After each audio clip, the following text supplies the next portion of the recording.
Nagbabalik ang masaganang buhay. Kasama ko pa rin po si Sir Oliver. Ngayon po itutur tayo dito po sa kanyang napakagandang garden. Sir Oliver, mga punla ito, gaganda. Opo. Oo. Paano po ito magpunla ng ganyang kagandang lettuce, Sir Oliver? Bali, ano po, sa una, kailangan yung ating kokopit, Yes. yung pinakang planting media natin, Yes. kailangan i-sterilize mo muna. Pagkatapos natin i-sterilize, ibababad pa natin yan sa calcium nitrate. Yes. Para at least meron na tayong initial na fertilizer dun sa planting media. Yes. Sir Oliver, bakit ito na-tsempuan ninyong... Ako, pag kumuha ko ng seed, maliliit lang kasi ang seeds niya. Opo. Buti na-tsempuan mo, isa lang talaga nilalagay mo. Oo, pelletize naman kasi yun. Pelletize. Kaya madaling kasing laki ng munggo. Ayun. Kaya pagka nabutasan mo yan dyan sa gitna, Oo. ihulog mo lang tigigisa. Oo.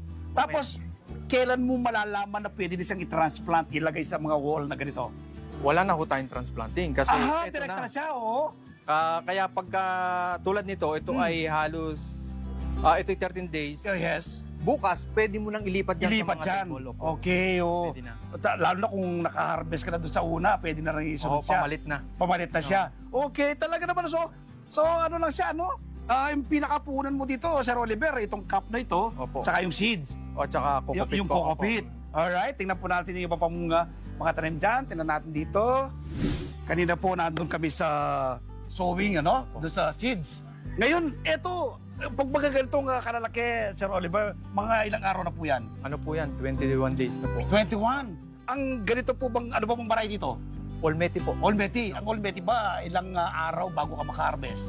Pwede yung 35, pwede ka na mag-start eh. 35, pwede ka na mag-start. Pwede rin siyang tumagal kahit mga 50, 58 days. Hindi siya nagbabago ang lasa. Hindi siya Kumbaga. nagbabago lasa. May mga lettuce kasi, Sir Oliver, kapag nasobraan, naging mapaytaw. So Oo. itong variety na to, hindi siya. O kaya karamihan ng tanim natin, puro ganyan. Para sa mga baguhan, kumbaga. Yes, oo. So madali sa kalagahan, ano? Madali lang po. Madali sa kalagahan. Bukod po sa mga Olmeti na variety, ano pa po bang lettuce na itatanim natin? Sumubok po ako ng purple tulad Yes. ng Rupsai at saka ng Scamander. Oo. Pero yung green, meron din naman tayong ilang piraso na parang romaine Yes. at saka tourbillon at saka hydraulic.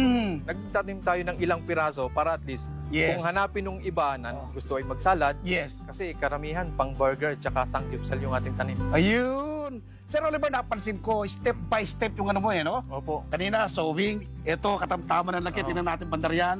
Ito, parang mas may edad ng konti ito eh. Ito, isang batch po ito. Yeah, yan, another Oo. batch na naman to. Tapos, yan po ang sumunod, yan nasa harap natin. Okay, sa kabila. tapos ito yung sumunod.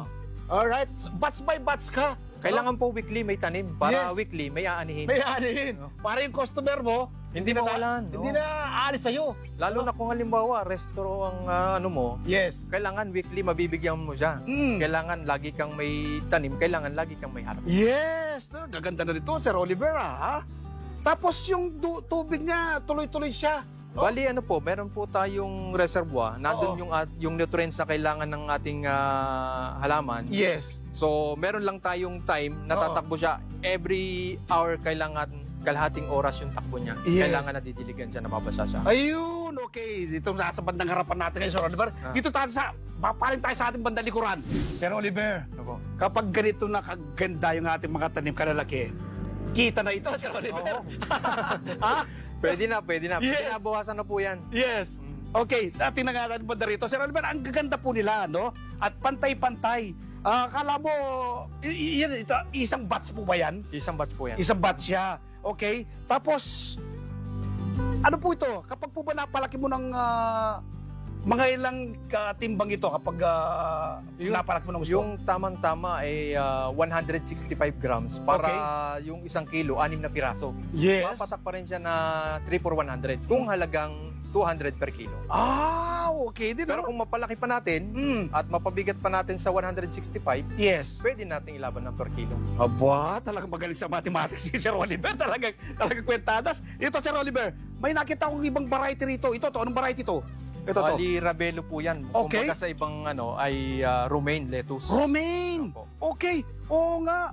ang ganda ng tingnan. Ito masarap yata ito sa Mga salad. salad, ano, veggie. Opo. Okay, ito paano naman po ito tinatanim? Halos kamukha rin po ba noon? Pare-parehas lang po. Dahil pare-parehas silang pelletize, halos hindi mo nga ma-differentiate yung isa't isa. Yes. So, kung paano mong itanim yung olmeti, Yes. yung romaine, at saka yung karatig mo ay bagong oh. variety rin to, okay? sinubukan po natin. Oo. Ganun lang, ihuhulog mo lang yung buto, pare-parehas lang. Oo, pero sa kayo, sa experience mo, Sir Oliver, alin ang mas production na ginagawa po ninyo? Olmeti po. Olmeti, Pang ano yan pang masa. pagmasa. Pang maramihan, pang Oo. sangyupsal, mga Yes. burger, ganun. Mukhang yung mga kapitbahay mo rito, Sir Oliver, mukhang Olmeti rin ang hinahanap. Kasi mga nagsasangyupsal na sa bahay. Yes. Paano po ito minamarket? Si Mrs. po sa Facebook. Ino-online yan, ba niya? Online. Okay. Tapos sa mga co-teacher niya, maraming magsi-order. Aba. Kahit doon sa barangay namin, Oo. ay siya naman ang kilala. Yes. So, sa kanya talaga dumadaan lahat ng order. Siya talaga nagmamarket. Aba, si ma'am pala, teacher po si ma'am, mga kababayan, ano? Talagang nag-aaral po pala. Paano po pala makokontak yung ang gustong makatikim po ng produce po ninyo? Bali, mayroon po kaming FB at saka pwede nyo hanapin sa Google Map yung Yes. Dungo Mini Hydroponic Farm. Nako talaga naman, no? Puntahan po ninyo yung Dungo Hydroponics Farm. Sir Oliver, initially, kami po yung nagpapasalamat, ano? Ito pong grupo ng Masaganang Buhay ay tinanggap po ninyo ng mainit sa inyong lugar. Salamat din at nakarating kayo dito sa aming hydroponic farm. At least yung iba ma-encourage din na Yes. gumawa ng ganito. Yun, si Sir Oliver Dungo. Dati pong OFW, ngayon po ay owner ng Dungo Mini Hydroponics Farm. Dito po yan sa Santo Domingo, Baye, Laguna. Huwag po kayong bibitiw. Magbabalik pa ang Masaganang Buhay. Kayo ay nakatutok sa Halaman Kaalaman para sa Masaganang Buhay.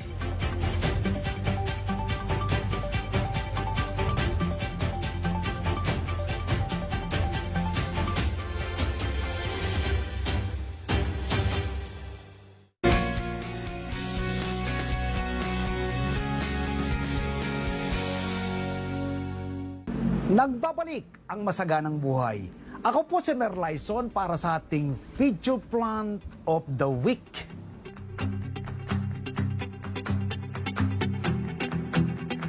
Ngayon po ay ibabahagi ko sa inyo ang simple at madaling pagpupunla at pagtatanim ng repolyo sa mga bote.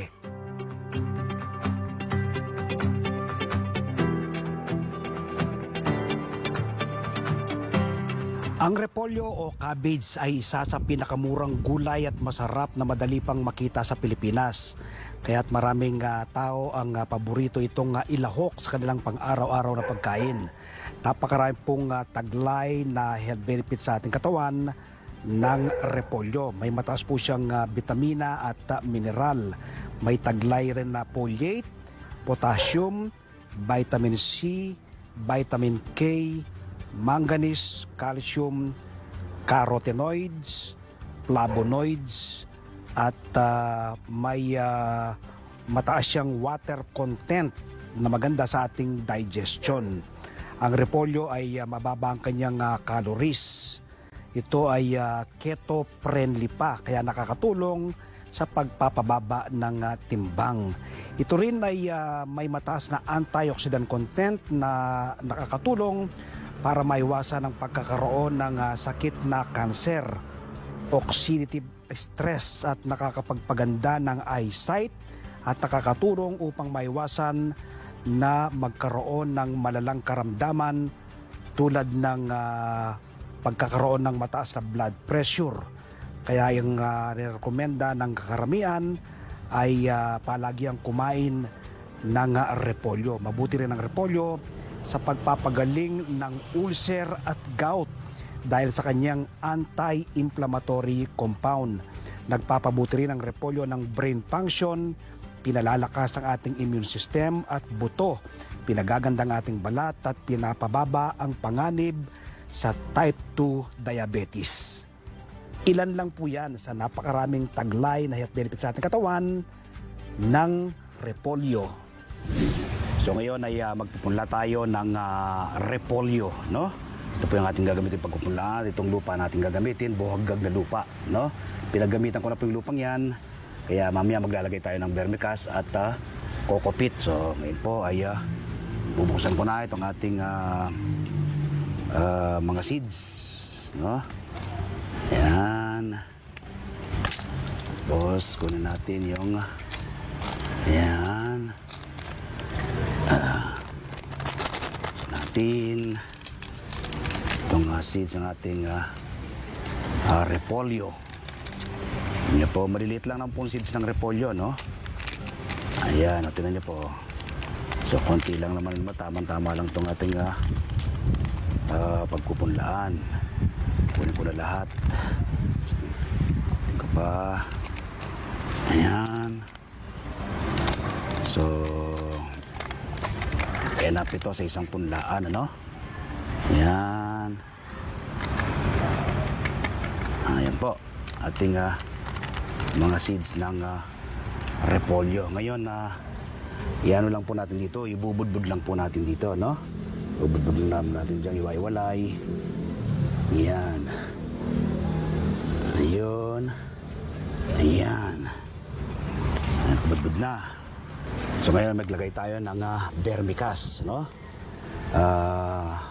Bilang paunang pataba. So sa itaas ko po nilagay ang vermicast para kapag nag-sprout po yung ating mga seeds ay madali pong makakuha ng nutrients dahil nasa taas ko na nilagay itong vermicast. Yan. So sila ang ating pinantakip, no? Dito sa ating seeds. So ngayon naman maglagay tayo ng coco peat, no? Sa ibabaw na bahagi ng lupa natin pinagpunlaan ng cabbage o repolyo. So itaas naman po yung coco peat. Yan. Parang dressing siya, no? Yan. Para po kapag nag-sprout yung ating mga punla, ay maganda po yung tubo nila. Buhaggag kasing lupa, no? Yan. Taas natin mailagay ang ating mga seeds. Naglagay ng vermicast at coco peat. Bahagya po natin silang didiligan. Wisik-wisikin nyo lang po ganito, no? Wisik-wisik lang. Every morning po yan hanggang mag-sprout po sila. Yan. Within ano naman po yan, within 1 week ay mag-sprout na po yan. Ayan. Ating punla na cabbage o repolyo. Yan. After 10 days ng ating pagkakapunla, so yun po, ano? Kaunti lang po yung tumubo, no? Pero makakapag-transplant naman tayo. Ito, kumpul-kumpul sila. Yan. So, yan po yung ating mga punla na repolyo o cabbage. Yan, ay pwede na pong i-transplant yan. Dahil ano na po yung kanyang daon, ano? Meron na siyang 4 na daon. So ngayon, magta-transplant tayo ating mga punlang repolyo. So dito po tayo magta-transplant, ano? Sa mga bote ng mineral water. Makikita niyo po buwagag ang lupa. Ginamit ko na po yung mga lupang yan at ang mga boteng yan sa iba kong mga laman. Kaka-harvest ko lang ng pak choy. Ngayon ay magta-transplant naman po tayo dyan ng ating punla na repolyo o cabbage. So yan po ang ating mga punlang repolyo na ating itatransplant dito sa mga bote ng mineral water. Yan. So yun ay magta-transplant na tayo. So ito muna yung ating kukunin. Maliliit pa lang naman po yung mga ugat niyan, ano? Kahit sa kamay pwede pong kunin yan. Yan. Kasama po dapat ang ugat sa pagta-transplant, no? Ingatan po ninyo na dapat ay kasama yung ugat. So yan, kita nyo po, kasama yung ugat, no? Transplant natin na yun dito to. Yan, daan-daan din po. Dapat po hindi masira yung ugat. Yan, so isa.